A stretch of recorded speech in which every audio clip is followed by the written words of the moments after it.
ৰাত্ৰি গৃহ কুটুম্বৰ কথা চিন্তা কৰি থাকে সেই সময়ত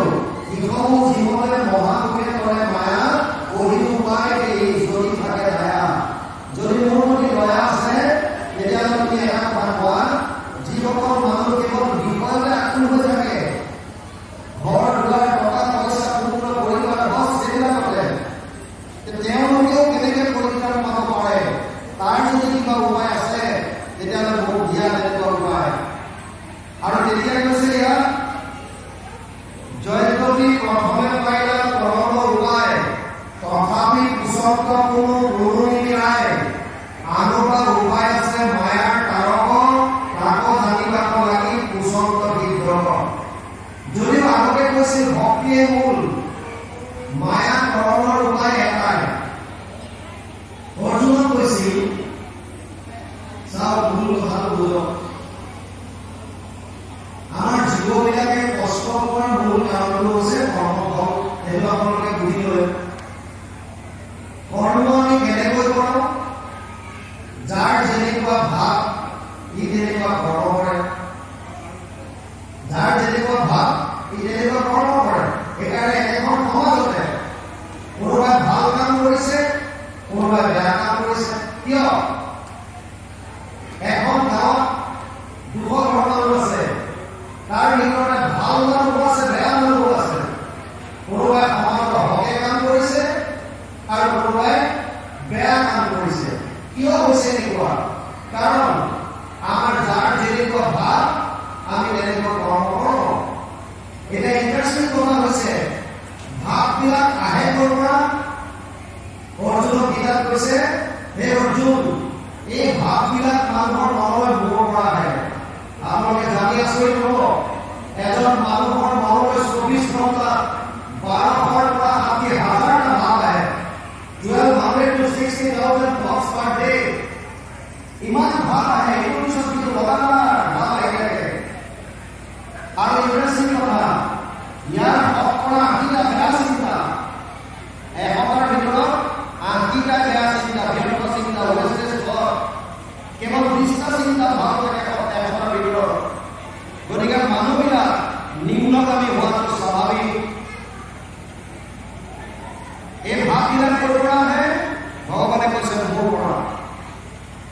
বুদ্ধি জ্ঞান সমহ ক্ষমা সত্য সমতম সুখম দুঃখম ভাব ভাব ভয়চ ভয়চ অহিংসা সমতা তুষ্টি তপো দানম যশো যশঃ ভবন্তি ভাব ভুবনম মন্ত্র পঠিত বিদ।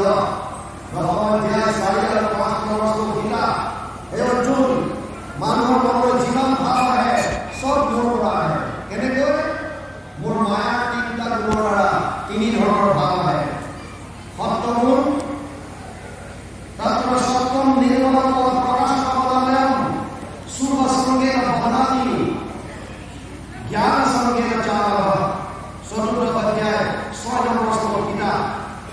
অৰ্জুনক কৈছে, হে অৰ্জুন, মোৰ যিটো সত্যগুণ ই নিৰ্মল, প্ৰকাশময়, পোহৰ কৰি দিয়ে।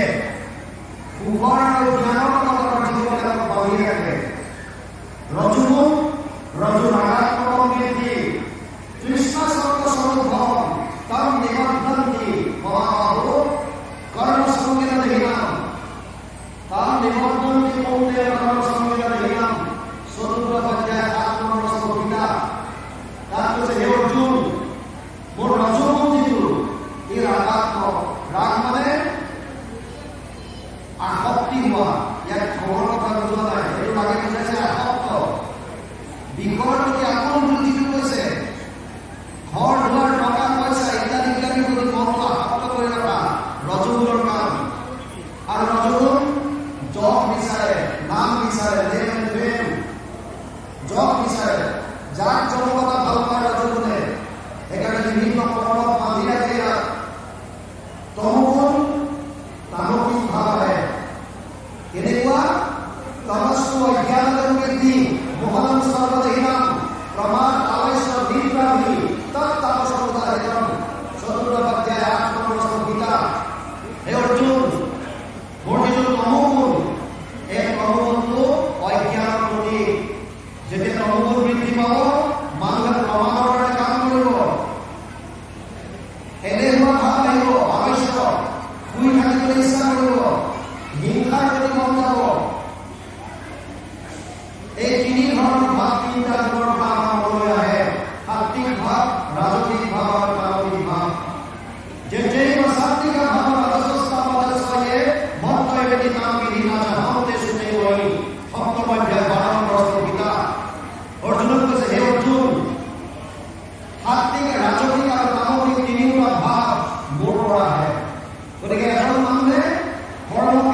তেতিয়াহ'লে যাক জনমতা খালি নাচি মাতি ভাল পোৱা বছ যাক জনমতা কৰি নিজৰ তপস্যা বঢ়াব বিচাৰিব আৰু যেতিয়া নমগুৰু আহিব আমোদিত ভাৱ আহিব তেতিয়া প্ৰমাণৰ দৰে কাম কৰিব উন্নতৰ দৰে আলোচ্য ভাৱ পাৰিব কৰ্তব্যকৰণ কৰিবলগীয়া কাম পিছলৈ ল'ব তেতিয়া নমৰ পিছত কৰি আৰু শুই থাকিবলৈ মন যাব অৰ্জুনে কৈছে গোটেই সংসাৰখন ভাগৱতৰ চলি আছে পৃথিৱীৰ কোনে কোনে ভাৱে ঈশ্বৰৰ মিলন জগত মহিলাম মা বিজ্ঞানী মনে ব্যৱহাৰ অভ্যাস সপ্তমাধ্যায় 13 প্ৰশ্ন কিতাপ হে অৰ্জুন গোটেই জগতে ভাগৱতৰ চলি আছে ইয়াৰ পৰা পৰিত্ৰাণ কেনেকৈ পাম উত্তৰ দিছে ভগৱান কৃষ্ণৰ কিতাপ দৈবহীয়স্ব মমমায়া দৈবহীয়স্ব দুৰ্বলয় মমমায়া প্ৰত্যয় মাম এভতে প্ৰপদ্যন্তে মায়া কৰ্তব্যতে সপ্তমাধ্যায় 14 প্ৰশ্ন কিতাপ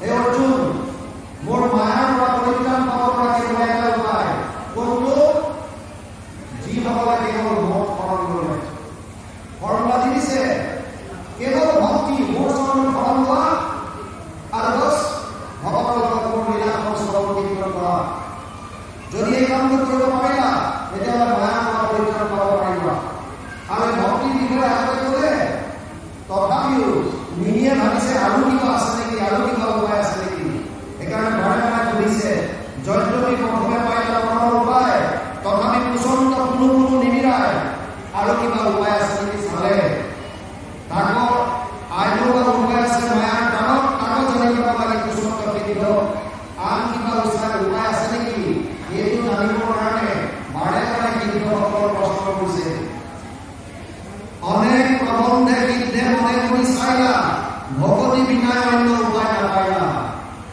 বিদ্যসকলে বিভিন্ন ধৰণে চিন্তা কৰি চালে আৰু চাই দেখা পালে যে ভগৱতীৰ বাহিৰে গতি নাই ভক্তি কি চাওক ভক্তি মানে ভগৱানৰ প্ৰতি প্ৰেম আমি অলপ আগতে আলোচনা কৰিছিলোঁ বিষয় क्या विचार किया है समझा तो ये ज्ञान सुहृदयस्तम जीवों से यही भक्ति भगवान समस्त जीवन प्रति हृदय भाव समस्त जीवन विष्णुर ग्रहण और भक्तर प्रभु भगवान श्रवण कीर्तन कृष्ण एकांत महाभावन यह से भक्ति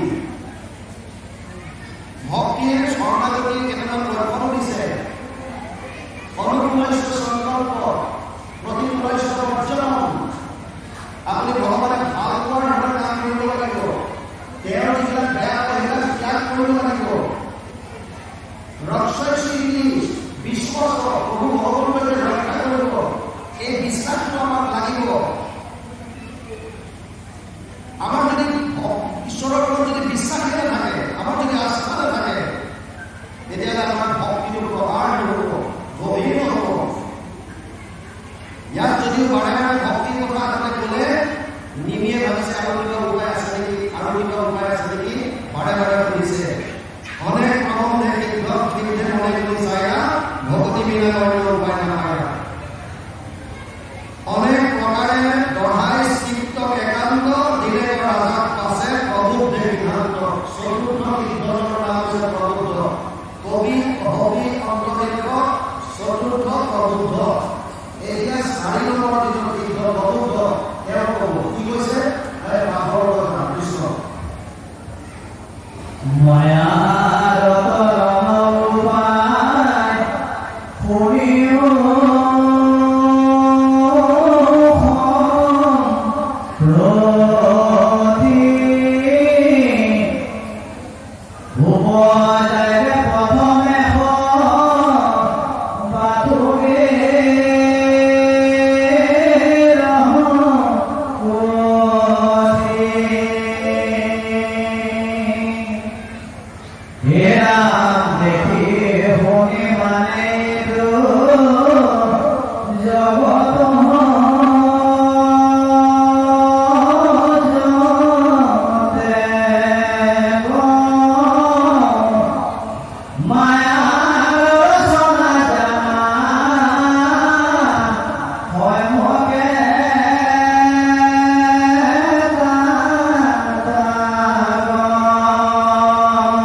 আমি যিবিলাক বস্তুত আসক্ত হৈ আছো তাৰ পৰা মনটো লাহে লাহে আঁতৰাই লৈ দিব। আসক্তিটো অতি বেয়া বস্তু। আমাক গুৰুজনাই কৈছে সংসাৰতে থাকি ধৰ্ম কৰা। সংসাৰত থকাটো একো বেয়া কথা নহয়। নাও এখন পানীতে থাকে, পানীত থকাটো একো ডাঙৰ কথা নহয়। কিন্তু নাও যেতিয়া পানী সোমোৱা আৰম্ভ কৰিব তেতিয়া ভয়াৱহ কথা। কাৰণ নাও তেতিয়া ডুব যাব। আপোনালোকে বটল এটাত যদি মৌ ৰাখে আৰু বটলটোৰ মূৰত যদি অকণমান মৌ জোল লগাই দিয়ে, লগাই যদি বটলটো থৈ দিয়ে, দেখা পাব কিছুমান মাখি আহিব। মাখি আহি বটলটোৰ ওপৰত বহি মৌটো খাই উৰি যাব। তাৰ মাজত কিছুমান মাখি আহি ই তললৈ সোমোৱা আৰম্ভ কৰিব আৰু সোমাই মূল যদি মৌৰ জোলখিনিত যদি মৌ দিবলৈ যায় তেতিয়া পাখিত তাৰ মৌত লাগি ই উৰিব নোৱাৰা হ'ব আৰু সেই মৌতে তাৰ মৃত্যু হ'ব। সেইকাৰণে ভোগ কৰক যিমানখিনি আপোনাৰ প্ৰয়োজন, তাতকৈ বেছি নহয়। যদি তাতকৈ বেছিকৈ আপুনি আসক্ত হয় তেতিয়াহ'লে আপুনি মায়াৰ বন্ধনত সোমাব। তাৰ বিপৰীতে যদি বিৰক্তি ভাৱ আহে, বৈৰাগ্য ভাৱ, অলপ অলপকৈ নিজৰ মনটোক সংসাৰৰ পৰা আমি ঈশ্বৰমুখী কৰি দিয়ক। সেইকাৰণে ইয়াত কৈছে প্ৰথমতে উপজাতিয়ে প্ৰথমে সবাটো বিৰতি দেখি শুনি মানে এইটো জগতৰ চলে মায়াৰ ৰচনা জনা সত্যমে তাত মানে যাদু। নৰক নেদেখা বস্তু এটা যেনে যাদুকৰে দেখা দিয়ে মায়া বুলি। এইটো চোৱা আচলতে নাই, চব বেলেগ কৰে। গতিকে নভবা বস্তু এটা যেনেকৈ দেখাই দিয়ে ঠিক তেনেকৈ যিখন সংসাৰ আমি দেখা পাইছো, য'ত আমি সুখ আছে বুলি ভাবিছো, যিবিলাকত আনন্দ বিচাৰি ফুৰিছো, এইবিলাক চব মায়াৰ খেল, চব যাদুৰ যাদু। এইবুলি ভাবি মনটো তাৰ পৰা আনিবলৈ কৈছে আঁতৰাই। ইয়াক কৈছে দূৰ দূৰ যায় সুখ হৈছে বুলি মনে কৰ্ম কাৰণ ভগৱানে মহাভজনে দুখকে মিলাৰ সুখ নাহিলে কিঞ্চিত দেখিবা কৰ্মৰ ফলহেন কৰিব। আমি সুখ পাম বুলি বিভিন্ন কৰ্ম কৰোঁ, কিন্তু কৰ্ম কৰোঁ তাৰ বিপৰীতে আমি দুখে পাওঁ। মৈত্ৰেয়ক বিদুৰে এইটোৱে প্ৰশ্ন কৰিছিল। যেতিয়া উদ্ধৱে বিদুৰক লগ পাই কৈছিল যে হে মহাভাৰত, ভগৱান কৃষ্ণই আদেশ কৰিছে তুমি মৈত্ৰেয় মুনিৰ ওচৰত গৈ ভাগৱতৰ ধৰ্ম শ্ৰৱণ কৰা। আৰু যেতিয়া বিদুৰ মৈত্ৰেয়ৰ ওচৰলৈ যায় এটা প্ৰশ্ন কৰিছিলে, সুখায় কৰ্মাণি কৰতি লোক নাতে সুখম অনিলে বিপৰীতম वा বিন্দেত ভূয়া ততৈব সুখম যদত্র যুক্তম ভগবান বদেন্না 3:5-2 তৃতীয় স্কন্ধ 2 শ্লোক ভাগৱত। বিদুৰে প্ৰশ্ন কৰিছিল, হে ঋষিবৰ, প্ৰত্যেকজন মানুহে সুখ পাবৰ কাৰণে কৰ্ম কৰিছে, কিন্তু সুখ নাপায়, দুখ পায়। ইয়াৰ কাৰণটো কি হ'ব কোৱা? ইয়াতো ঠিকেই কৈছে, দুখ দূৰ যাইবে সুখ হইলে বুলি মনে কৰ্ম কাৰণ ভগৱানে মহাভজনে আমাৰ দুখ শেষ হ'ব, সুখ আহিব জীৱনলৈ। এই বুলি ভাবি নানা কৰ্ম আমি কৰিছো আৰু কিন্তু কি হয়, ফলে বিপৰীত ৰূপ ধাৰণ কৰে। নজনাকে বিভিন্ন ধৰণৰ কাম কৰিছো। কোনোবাই জাত যজ্ঞ পূজা পাতল কৰিছে, কোনোবাই কোনোবাই জপ তপ কৰিছে, কোনোবাই কিবা আৰতি কিনিছে, কোনোবাই কোনোবাই দৌৰ কৰিছে, বিভিন্ন ধৰণৰ কৰ্ম। সুখ পাম বুলি কৰি আছো, কিন্তু সুখ নাপায় আমি আকৌ পুনৰ দুখ পাওঁ। কাৰণ যিবিলাক কৰ্ম আমি কৰিছো তাত আমাৰ আনন্দ নাই। আমি ৰাতিপুৱা আলোচনা কৰিছিলো আনন্দৰ উৎস হৈছে কেৱল কৃষ্ণ। কৃষ্ণ মানে আনন্দ, আনন্দ মানে কৃষ্ণ। সেইকাৰণে তেওঁ সচিদানন্দ বুলি কয়, চিদানন্দ বুলি কয়, পৰমানন্দ বুলি কয়, আনন্দ বুলি কয়, আনন্দ সিন্ধু বুলি কয় ভগৱান কৃষ্ণ। যেতিয়ালৈকে আমি কৃষ্ণৰ শৰণ লম তেতিয়ালৈকে আমি আনন্দ লাভ কৰিব পাৰোঁ। সেইকাৰণে ইয়াত কৈছে দুখকে মিলালে দুখ নাহি দেখিছিল, দেখিবা কৰ্মৰ ফল হেন বিপৰীত। আপোনাৰ মৃত্যু বুলি মানিলে ধন, নানা ক্ৰীড়া মিলে ইহাৰ কাৰণ। ভাগৱতে কৈছে ধন, যিটো পাবৰ কাৰণে আমি ৰাতিপুৱাৰ পৰা ৰাতিলৈকে চেষ্টা কৰি আছো।